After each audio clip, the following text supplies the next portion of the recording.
All right, we want to welcome you guys to episode number 3 of Living Life Unchained. And for those of you guys that are just joining us, Living Life Unchained is helping you guys overcome mental obstacles in order to reach your fullest potential and reach with massive action to become the person that you're ultimately meant to be. And so today, we want to introduce Chris Sanders and deep dive on who he is and how he became the person that he is today. And with that, I'd like to introduce him and let him kind of take the reins here. Chris, man, I'd love to hear more detail, and I'm sure everybody else listening would, on how you became the person that you are now. Brother, thank you for the intro. You know, for me, I don't think it's anything special. And that's the reason why I'm here today, because I've shared my story with people from a standpoint of just a regular story. And then through those conversations, I found out that, hey, people were hooked on how did you overcome what you overcame, and tell me more. Mm-hmm. You know, how can you help me get to certain places? When I realized that in those conversations, it became more important for me to share my story. So my story started in Grand Rapids, Michigan. I was born in Grand Rapids, Michigan, to a family where my father was not in the picture. My mother was a single mother taking care of her kids. And growing up in a situation where you have other families that are similar, single parent households, mother-led households, you don't think that your situation is different than anybody else's, because that's what you see. Mm-hmm. While growing up in Grand Rapids, Michigan, there was times where I was homeless, stayed in shelters, went to food pantries in order to get food. I remember standing in those lines with my mother, with my other siblings, right? And when it came to growing up in Grand Rapids, I didn't see anything different. I knew other kids who were standing in those lines. I thought going to a food pantry was a normal thing. Mm-hmm. And as I continued to grow up, I started seeing different things. I seen people sell drugs, seen people do drugs, seen people get involved with criminal activity. I seen people who were in my life for a season be murdered. I've seen people in my life for a season become incarcerated. As I continued to grow and go through school, there was a time where my best friend, who I would hang out with every day, he ended up getting stabbed. And when he got stabbed, my mom made it a point to change me to a different school. Mm-hmm. So therefore I wouldn't be around the same individuals who we were hanging around at that time. And I was against going to a different school. Like any other kid, I wanted to be where my friends were, and my friends were in the inner city. But my mom seen something that I could not see, and I trusted in her vision. So therefore I took 6 buses every day, 3 buses to school, 3 buses back home. Yes, I know for sure it wasn't right. It wasn't the legal standard. You know, as kids are supposed to go to the school within their district. Mm-hmm. Fortunately, we found the loophole. That loophole had me getting up as early as 5 a.m. in order to take the first city bus to take me to a place where I connected to another city bus to take me to a place where I was able to get on the actual school bus to go to a school within a certain district. And how it took me those 3 buses to get there, I had to have a similar process to get home. And by the time I got home, sometimes it was as late as 5 p.m., 6 p.m. And in that process of getting up as early as 5 a.m., going to bed at 6 a.m., I thought I wasn't smart because my grades weren't good. But when I look back, how was it possible to have good grades when I was getting up at 5 a.m., taking 3 buses to school, leaving school, taking 3 buses just to get home?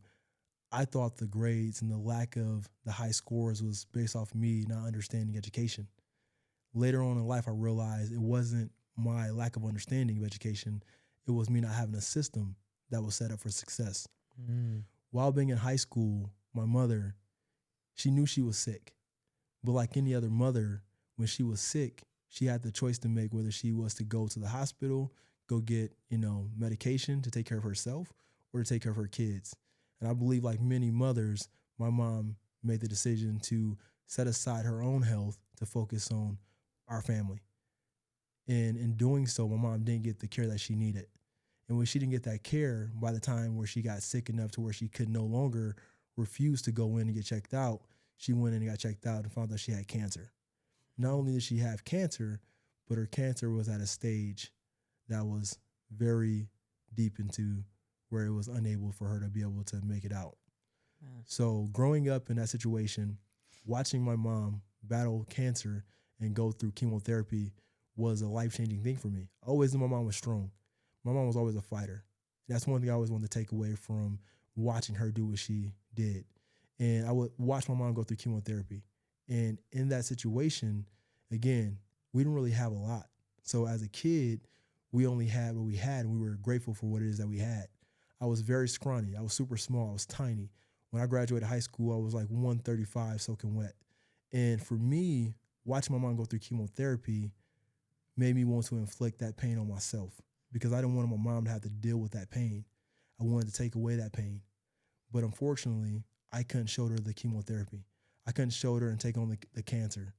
So therefore, that led me into the gym and inflicting pain on myself in a way that allowed me to push myself and push my body to limits where I felt pain, but be able to resemble what my mom was going through to a certain degree where I was able to cope. Mm-hmm. I knew there was other outlets out there, whether it be drinking, smoking. I wanted to do something that was going to be more beneficial for my personal health, as well as something that my mom would not be ashamed of me doing. You know, I'll never forget the day my mother passed away, September 9th, 2007. I was working that day, but before going to work, I did what I did every single day, and that was going to my mother's room in the beginning of that day before leaving. And I go into my mother's room. I'm talking to her, I kiss her on the forehead, I smile, and I talk to her and ask her how she's feeling. My mother, that particular day, she pulled me aside and said, "Christopher, I want you to promise me something." And I'm just being myself, and I'm joking, and I'm laughing, like, "Mom, whatever you need me to do, I got it. You just let me know what you need, right?" And she's like, "No, Christopher, I need you to promise me something.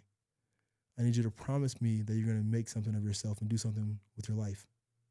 When your mother's on her deathbed and she asks you and pleads to you to do something with your life, you can't take that lightly."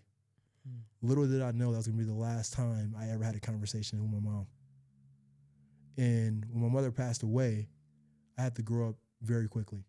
Mm-hmm.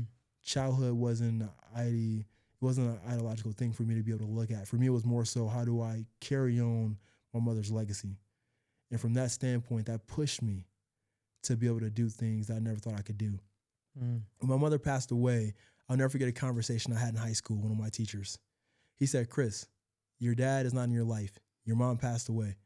You know, if you didn't do anything with your life, nobody will fault you." And I remember sitting in that. And no, he wasn't a negative person. He wasn't a mean person. He wasn't trying to put me down. He did exactly what he needed to do. He said exactly what he needed to say.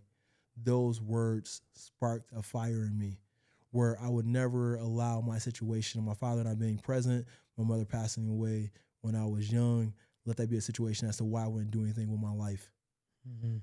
I made it a point to lead and to do things in which my mother would be proud of me doing. So therefore, I went to college. I went on to get my associates. I got my bachelor's. I got my master's. I'm almost done with my doctorate. Wow. Right? And I wanted to strive to be able to promote that my mother did great in this world while she was here. And one of those things that she did great in doing was instilling certain things within me. And that's what pushed me to become the man that I am today. Yeah, man. It's a beautiful story. I mean, thank you first for sharing. And, you know, I think one topic that you touched base on was how much you wanted to take on your mom's suffering. And so you'd inflict physical pain on yourself through the gym. And so I think there's just so many people out there that can relate to that the struggles that they have in the world, they want to do something to mitigate it. And the way to do that is through grit or pain or suffering. And so how did you transfer, because watching the person you are today, I mean, you can see it's all out of love and ambition. And how did you transfer that mindset of I'm going to the gym to suffer to more I'm going as a positive thing? And how do you transform that version of yourself to not run off of those fumes and now be running off of who you are today? Definitely. That's a great question. You know, for the gym, it was my place to escape. You know, and I would be lying if I said I wasn't trying to run away from my mother going through chemotherapy. You know, when I was able to inflict pain on myself, made it easier for me to cope with watching my mom go through pain. Because I felt in that instance, we were both going through pain. You were doing it together. And that's what pushed me. You know, and going through the gym, I never had the, you know, ideal to get the biceps, to get the abs, to get built. That wasn't my goal. My goal was to be able to inflict pain in order for me to be able to cope with my mother's pain that she was feeling through chemotherapy. Mm-hmm. It just so happened that while in the gym, I was able to build things that other people admired. And when I built my body to be in a place where people admired it, people would come up to me and say, like, you have abs, you have biceps, you have chest, you have legs. Mm-hmm. I also want those things. Can you help me Correct. get those things? And out of that, that's where the exchange of me becoming a personal trainer, that's where it happened. It happened because of people coming to me and saying, like, hey, help me get to where you're at. I never at that point in time opened up to anybody in regards to why I got to where I was at. I just said, hey, I can help you out with that. I can give you my regimen. I can train you. Yeah, it's a beautiful story of kind of you grow through what you go through. You know, you went through all of that with the idea of pain and suffer and escapism to a place of leadership. And it's kind of built you into the character of person that you are today. And the reason why you can be sitting in this chair talking about living life unchained and reaching that massive action. And so with that, when it comes to massive action, how does that drive your life now? What are your motivators now to live to that massive action version of yourself, and why to help other people do the same? Yep, definitely. You know, I think it's easy to come across obstacles and to sit and look at them as weaknesses. Instead, I don't want to look at things as weaknesses. I want to look at them as opportunities. And I'll give you an example. Me not having my father in my life. Many people would have said, well, it's me. My dad's not in my life. You know, I'm going to be, you know, out here just doing things because I don't know what it looks like to have a mentor, a father, a fatherly figure. I didn't look at that as a weakness. For me, instead, I looked for the opportunity. I started reaching towards individuals who were in spaces that were successful, whether it be Les Brown, Zig Ziglar, Tony Robbins, right, Jim Rohn. I started looking into individuals who were successful, and it made me aspire to also be successful. And when it came to not having a father figure in person, I looked online and found individuals who were strong men, who had integrity, people who were successful in their own rights. And that inspired me to follow them to see how they got to where they got to. I'll never forget an episode of Oprah that I was watching. And it was saying that most millionaires wake up before a certain time. I believe the video was saying that most millionaires wake up before or at 5 a.m. And I remember going back and changing my alarm after watching that Oprah show and changing my alarm to 4:59. And it's like, hey, if most millionaires wake up at 5 a.m., I want to become a millionaire someday. And if I'm going to do that, I need to beat these people out of bed. So I changed my alarm at that point in time to 4:59 a.m. And I think a lot of people, obviously they can resonate with the idea of wanting to be millionaires and wanting to be successful.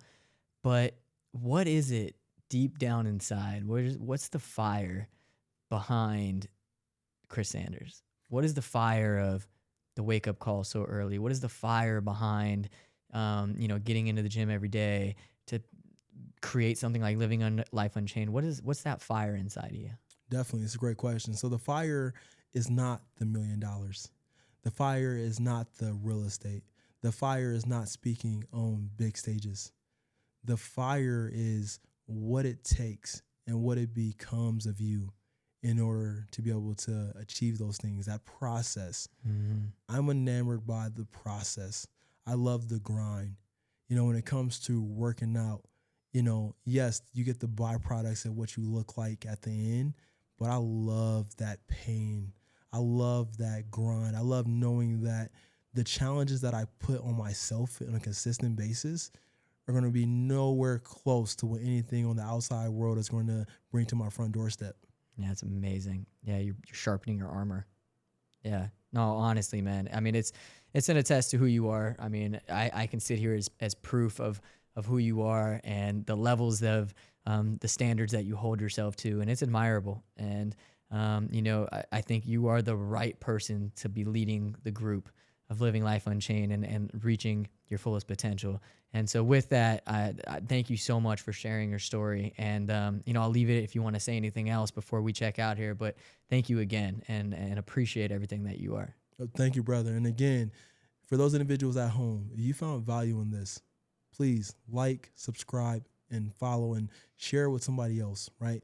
For us, is again, it's more than just about our stories, but it's helping other people through our stories and what we've uncovered to help people uncover what it is that they can achieve and also be able to find out what's been holding them back.